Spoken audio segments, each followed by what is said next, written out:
Let's take a look back at this Titans game against the LA Rams on Sunday Night Football. The Titans did defeat the LA Rams 28-16. Two quick mistakes early by Matthew Stafford ended up being fatal. I think if you take away those two fast back-to-back interceptions, the game is probably very different, okay? That first one where he spun in the end zone and threw it right to a linebacker, it was like that moment that I kind of was sitting here and it was like, oh, it's one of those days, you know what I mean? And yeah, the Rams definitely felt like they had one of those days because it was right after that then a pick six by Stafford. So you give them the ball right there, we get the ball back, and then you just throw a pick six. So 14 points back to back for the Titans.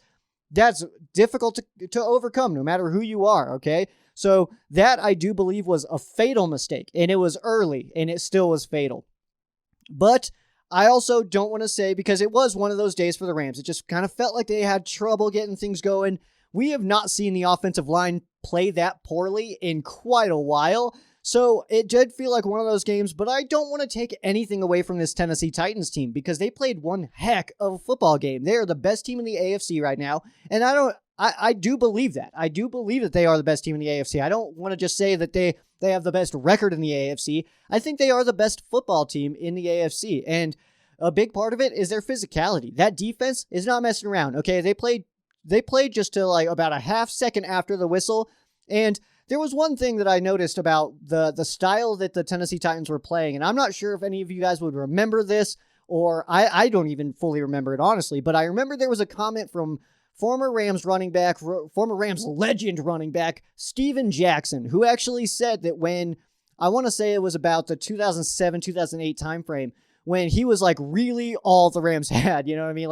It was Steven Jackson on offense and James Laurinaitis on defense, and that was it. But he said, and it was either a press conference or a sit down with somebody, you know, in some kind of interview or something like that.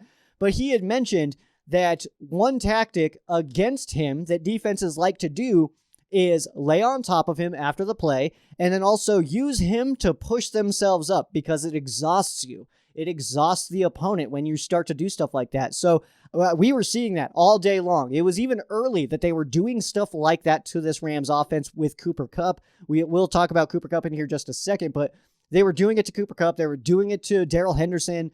That was just their style. And I think that it did kind of catch the Rams a little bit off guard. And also you could tell the Rams just looked a little tired, especially by the end of the game. Because the third quarter, it was okay, we can get back in this. And then into the fourth and stuff like that, it was oh no, we're done. We're exhausted. We're just not, it's not our day. Okay. But A, that's on the Rams because we weren't ready for it. But I mean, B, credit to the Tennessee Titans, man. They did an awesome job. And it's hard for me. I hate to say that. I hate to try to up another team on Rams Showcase here. I mean, I don't hate it, but you know what I mean. This is a Rams show. But I got to give credit to where it's due. And with the Tennessee Titans, they absolutely deserve it for sure. And this is just a quick reminder to some of you guys who I think you've forgotten that the year that the Rams did defeat the Tennessee Titans in the Super Bowl, lost to the Tennessee Titans in the regular season. All right, so the Titans' aggressiveness was it was felt. The Rams were not ready for it. Entered the third quarter, though, with some more misdirection. And I wanted to talk about this because I found it very interesting. We saw the straight dropbacks to start the game, especially mainly the whole first half with Matthew Stafford, and the pressure was coming in. Jeffrey Simmons was not messing around. Our offensive line was having a tough time kind of holding through the middle, and the Titans knew that that's where you really get to Stafford. He doesn't really budge that much on edge pressure, but if you get right in his face, that's when you can interrupt his entire deal. You know what I mean? So they were doing that and doing it at a high level, and the Rams offensive line has to do a better job of picking that kind of stuff up and switching things around. But in the third quarter, we started to see the Sean McVay offense. The Sean McVay offense that we were used to seeing with guys like Jared Goff, that misdirection, the jet sweeps, the play actions, and all that stuff. And Matthew Stafford was on fire. All right. He was playing great ball. He was hitting Van Jefferson on a crosser in between four dudes and stuff. He was playing great ball, and then kind of went away from it. And then that's when it kind of felt oh, well, this is done. We're not going to come back on this one because we went away from that. The reason that I was excited for Matthew Stafford to come to the Rams was to see him in the offense that Jared Goff was playing in, because Jared Goff had wide open guys, had space for days back there. rolling out and had plenty of time to find a target and was still having some struggles. But Matthew Stafford comes in, and if he can be put in those same positions, we just saw it against the Titans in the third quarter that he can make some unbelievable throws. Jared Goff does not hit Van Jefferson on that crosser coming across from the right to the left, covered by 4 dudes. He does not hit that pass. That's probably an interception if it's Goff. But Matthew Stafford hits it, nailed it, felt great. It was awesome. But I want to see a lot more of that. And one thing about this game specifically, with the Rams losing, yes, it sucks. And we never want to see a Rams loss, for sure. But I think that if the Rams coaching staff is as good and as smart as we think that they are, then this is perfect game tape for them to take and watch and address certain things and then take that into the rest of the season moving forward. And I think that's perfect. You're not going to win every game. That would actually be kind of boring. I don't know about you guys.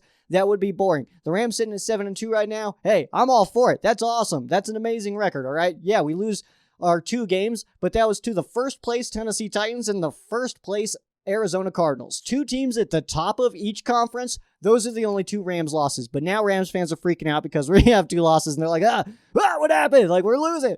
It's fine. I mean, we beat number 1 and number 1 is who's beating us, okay? I think we're going to be okay. We still get Arizona one more time. I'm excited for that game. Pumped for it, actually. And then, hey, who's to say that we don't get Tennessee again? Who's to say? Who's to say that was their last time at SoFi Stadium, huh? Let's take a look at some other stuff here.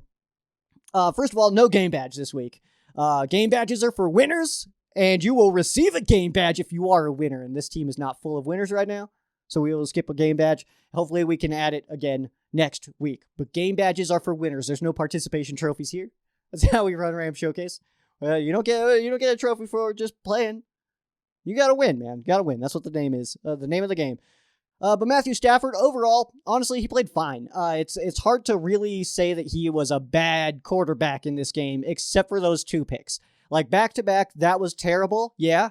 But the rest of the game, he was playing fine. He ended the day with 31 of 48, 249 yards, 1 tutty, and 2 interceptions. He was sacked 5 times, though. He had previously only been sacked 3 times at SoFi Stadium, and then he was sacked 5 times in 1. The Titans defense definitely got after Stafford, and those 2 massive mistakes early, it just killed the Rams. It killed the entire thing, and the whole vibe was, the vibes were off, man. The vibes were off after that, bro.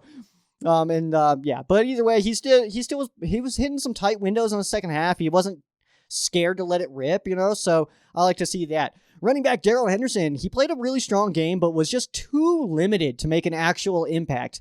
11 carries for 55 yards, no touchdowns. So on very few carries, it was very difficult for Hendo. It was always difficult for Hendo or any running back to really get into a full-on rhythm when you're averaging less than 3 carries a quarter. It's too hard to get it going at that point. But he did still average 5 yards a carry.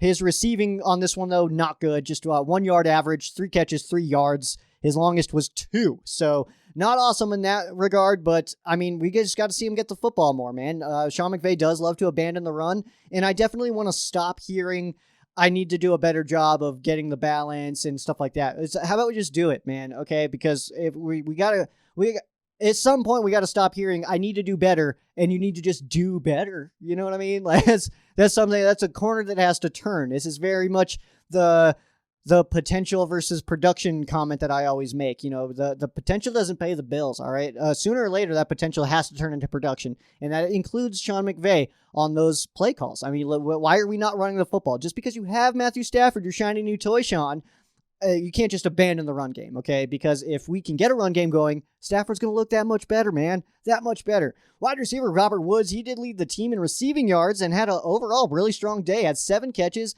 for 98 yards, did not score, but had 10 targets. So, 3 incompletions headed his way, but overall, he was ignored by the defense for most of the game, and so he was able to really find some space. And I think that what we're seeing right now is that, the Titans, they basically were like, well, Woods can do whatever he wants, but he's not going to light us up.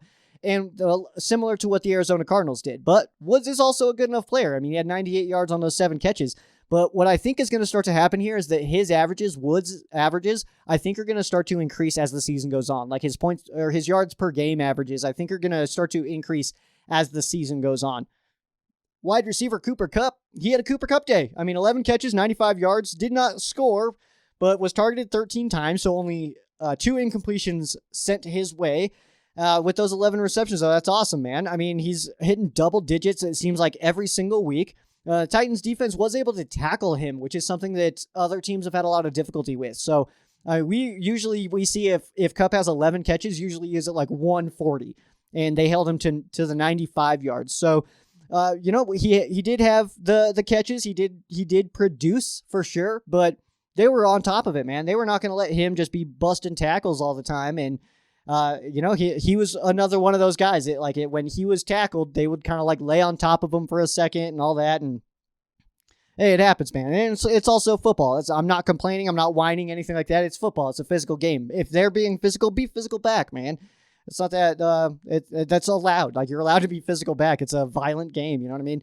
Tight end Tyler Higbee, he is getting more and more targets. It feels like as the season goes on, he's getting maybe a little bit more involved. Maybe Stafford's getting a little bit more comfortable with him. But he did have 5 catches for 51 yards, no touchdowns. He only caught half the passes sent his way, though, so he did have 10 targets. But he had a decent day still, and he had an almost touchdown. And that almost defined the game for the Rams. Like, we were just right there. Like, he barely touches the chalk there, and then it's an incomplete pass, unfortunately. But Tyler Higbee, man, he's doing a good job for sure. On the defensive side, A'Shawn Robinson led the team in tackles with 6 total. Jalen Ramsey got his 3rd interception of the season, and Leonard Floyd and Aaron Donald each pick up a sack in what will likely be their final game without Von Miller. I would tell you that all the best Rams fans make it all the way to the end of the video, but if you're watching this, you already knew that because you're in that group. So if you haven't already, on this side is going to be where you subscribe, and if you already liked this entire clip, which, again, if you're watching this part, I'm sure you did, the entire podcast is going to be on this side. Peace, go Rams!